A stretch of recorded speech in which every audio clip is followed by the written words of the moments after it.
வணக்கம். நம்ம just cook சேனலை யூடியூப்பில் சப்ஸ்கிரைப் பண்ணியும் இல்லை ஃபேஸ்புக் பேஜை லைக் பண்ணியும் நீங்கள் ஃபாலோ பண்ணிக்கலாம்.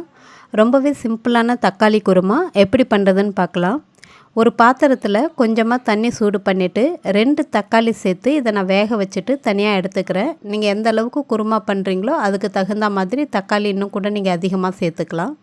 இப்போ நான் செய்ய போகிறது வந்துட்டு ஒரு 4லேருந்து 5 பேர் வரைக்கும் தாராளமாக டிஃபனுக்கு வச்சு சாப்பிட்லாம். டேஸ்ட்டாக நல்லாயிருக்கும். இது லேசாக தக்காளி ஆறுனதும் அந்த தோலை மட்டும் உரிச்சிட்டு நம்ம அந்த வேக வச்ச தண்ணியிலையே சேர்த்துடலாம்.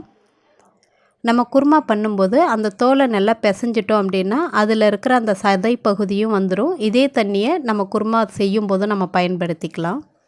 இப்போ நல்லா வெந்த தக்காளியை இந்த மாதிரி குட்டி குட்டியாக அரிஞ்சிட்டு தனியாக எடுத்து வச்சிடுங்க.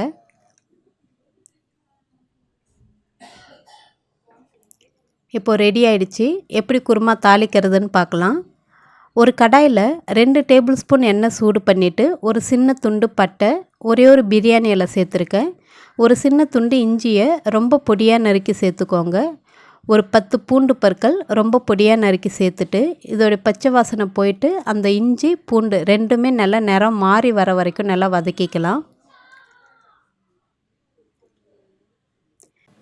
இஞ்சி பூண்டு வதங்கினதும் இது கூடவே ஒரு பெரிய சைஸ் வெங்காயம் சேர்த்துட்டு நல்லா கலர் மாறி வர வரைக்கும் நல்லா வதக்கிக்கலாம்.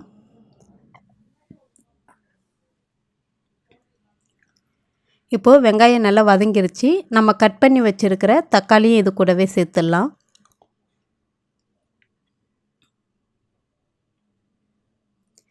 இது கூட ஒரு 1/4 டீஸ்பூன் மஞ்சள் தூள், கொஞ்சமாக உப்பு சேர்த்துட்டு நல்லா வதக்கி விட்டுடலாம். ஒரு கொத்து கருவேப்பிலை சேர்த்துக்கலாம். இது கூட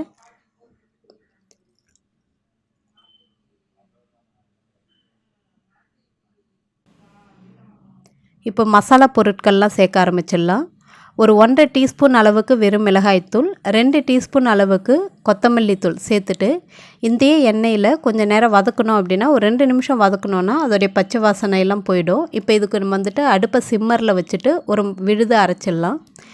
ஒரு மிக்ஸி ஜாரில் ஒரு 2-3 சில் தேங்காய், 1 டீஸ்பூன் அளவுக்கு சோம்பு, 2 கிராம்பு, 1 ஏலக்காய் தண்ணி விட்டு ரொம்ப நைஸாக அரைச்சிட்டு இந்த தக்காளி விழுது கூடயே சேர்த்துட்டு இந்த தேங்காய் விழுது, இந்த தக்காளி மசாலா எல்லாத்தோடைய பச்சை வாசனை போகிற வரைக்கும் நல்லா வதக்கிட்டு நம்ம இதில் தேவையான அளவு இப்போ தண்ணி சேர்க்க போகிறோம்.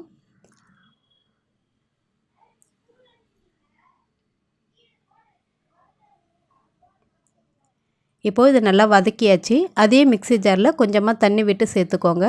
நம்ம ஆல்ரெடி அந்த தக்காளி கரைச்சி வச்சுருந்தோம் இல்லைங்களா, அந்த தண்ணியவும் சேர்த்துக்கோங்க. உங்களுக்கு விருப்பம் இல்லைன்னா நார்மல் தண்ணி கூட சேர்த்துக்கலாம். சேர்த்துட்டு திட்டமான அளவு தண்ணி சேர்த்ததும் தேவையான அளவு உப்பையும் சேர்த்துட்டு எண்ணெய் பிரிஞ்சு வர அளவுக்கோ அப்படி இல்லைன்னா நல்லா கொதித்து பச்சை வாசனை போகிற அளவுக்கோ ஹை ஃப்ளேமில் 3 நிமிஷம், லோ ஃப்ளேமில் 5 நிமிஷம் வச்சு நீங்கள் கொதிக்க வச்சிங்க அப்படின்னா சூப்பரான தக்காளி குருமா தயாராகிடும். இதில் நம்ம ஃப்ரெஷ்ஷாக அரிஞ்சு எடுத்துருக்கிற கொத்தமல்லி இலையும் தூவிட்டு இட்லி, தோசை, சப்பாத்தி, சாதம் இது கூடலாம் வச்சு சாப்பிடும்போது ரொம்பவே அருமையாக நல்லாயிருக்கும். நீங்களும் இந்த தக்காளி குருமாவை உங்கள் வீட்டில் ட்ரை பண்ணி பார்த்துட்டு எப்படி இருந்துச்சுன்னு சொல்லுங்கள். நன்றி, வணக்கம்.